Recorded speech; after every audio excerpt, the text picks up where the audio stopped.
2022, año de la revolución cultural para la despatriarcalización, por una vida libre de violencia contra las mujeres. Bendiciones a todos, queridos estudiantes. Nuevamente vamos a aprender física para sexto de secundaria.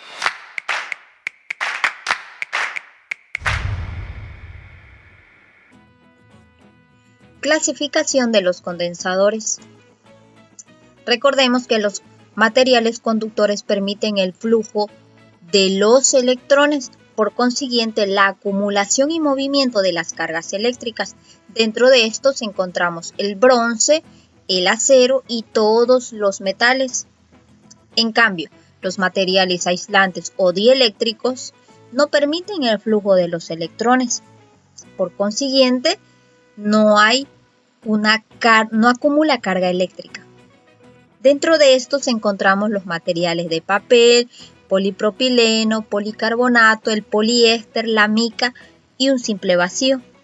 Entonces, los condensadores son dos conductores separados por un dieléctrico. Observemos la imagen 1 de fondo negro. Tenemos dos láminas de color celeste separadas por un dieléctrico de color amarillo. En la imagen 2 de fondo blanco tenemos en forma de un cilindro dos láminas conductoras o metálicas de color azul y verde, separadas por un dieléctrico de color amarillo. Entonces, los condensadores tienen la capacidad de almacenar cargas eléctricas para ser utilizados como energía. La ecuación de los condensadores obtiene las siguientes variables. C representa la capacidad, su unidad, faradio. Tenemos la carga eléctrica, su unidad, coulomb. Está el potencial eléctrico, la unidad con la que trabaja es voltios. Y si observamos el tamaño diminuto de los condensadores, estos almacenan cantidades muy pequeñas y es por eso que utilizamos los prefijos. Entre los prefijos más utilizados es micro. Recuerden que micro la equivalencia es 1 por 10 a la menos 6. Tenemos nano, donde la equivalencia es 1 por 10 a la menos 9.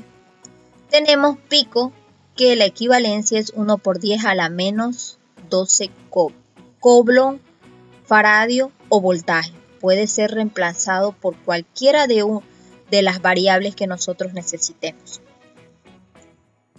Además, los condensadores sabemos que almacenan cierta cantidad de energía de acuerdo al tamaño que éstas poseen.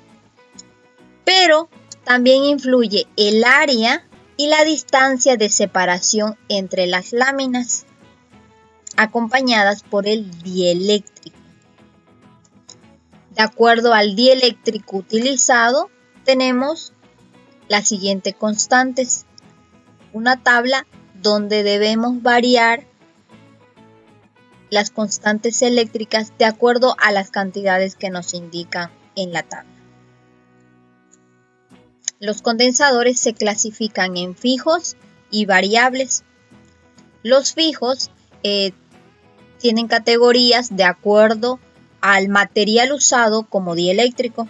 Están los condensadores cerámicos de altas frecuencias que trabajan en capacidades de 0.5 picofaradios a 100 nanofaradios.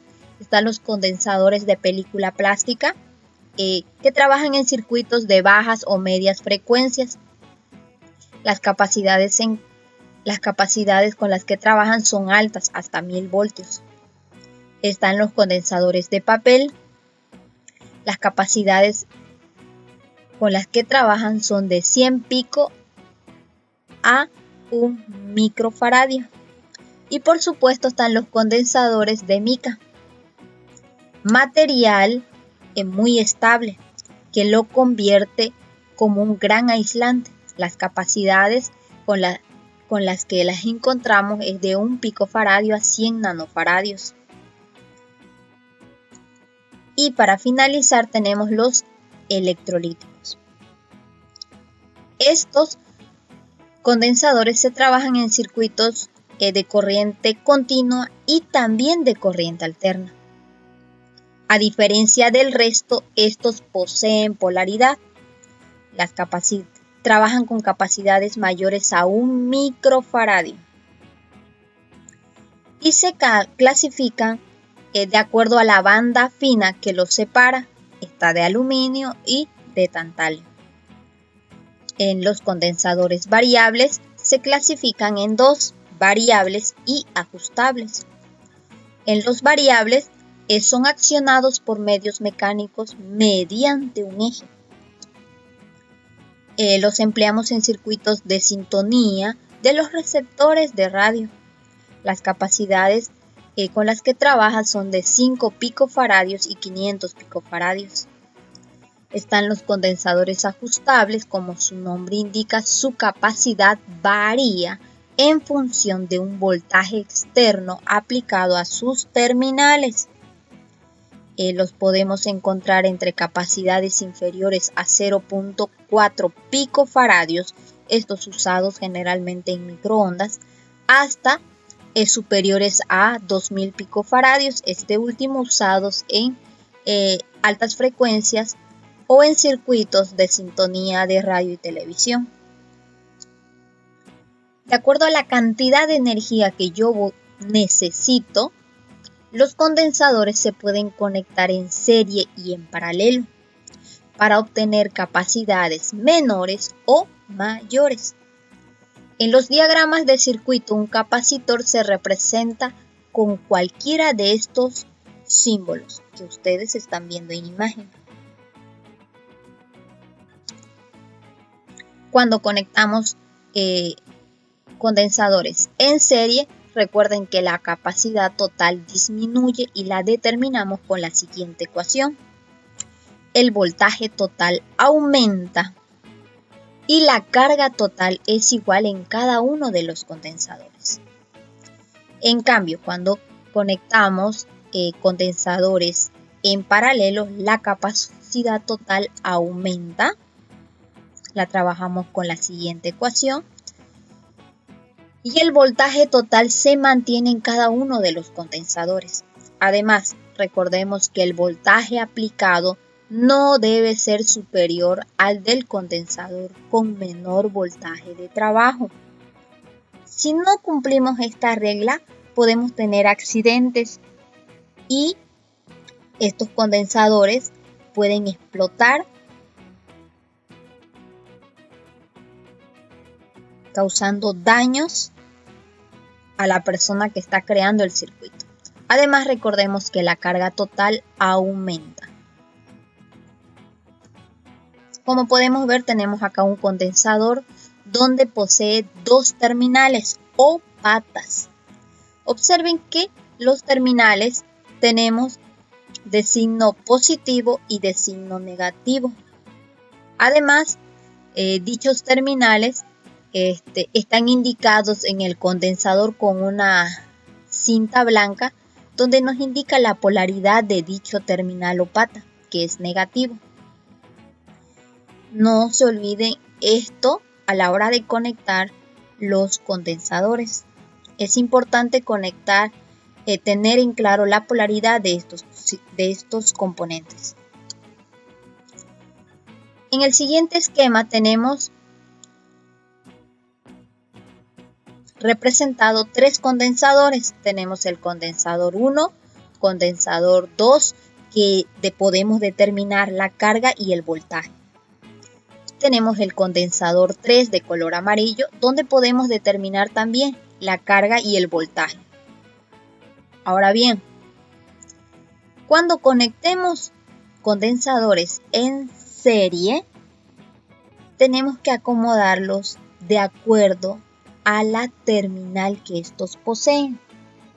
Recuerden además que dichos terminales deben coincidir con la fuente de alimentación o con el voltaje aplicado al circuito.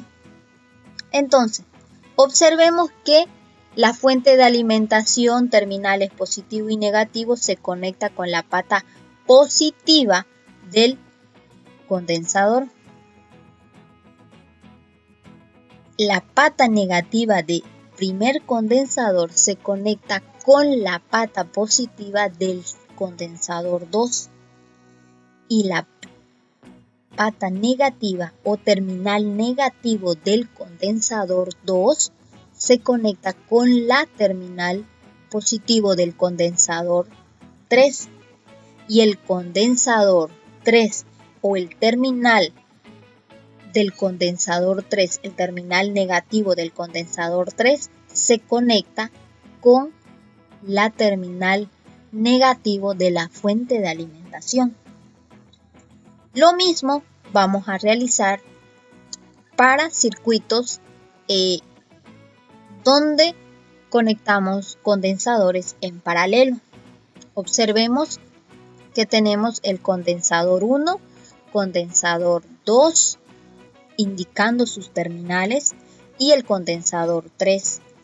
Además, la fuente o el voltaje de alimentación, que recuerden también tiene polaridad. Entonces, conectamos la pata positiva de la fuente de alimentación con la pata positiva del primer condensador. La pata positiva o la terminal positiva del condensador 1 se conecta con la terminal positiva del condensador 2 y la pata positiva del condensador 2 se conecta con la pata o terminal positivo del condensador 3 y así sucesivamente. Interesante lo que hemos aprendido hoy sobre el tema. No te olvides socializar con tus compañeros, con tu familia y la comunidad en la que vives. Y por sobre todo, no te olvides visitar la plataforma del Ministerio de Educación. Conmigo será hasta otra oportunidad. 2022, año de la revolución cultural para la despatriarcalización, por una vida libre de violencia contra las mujeres.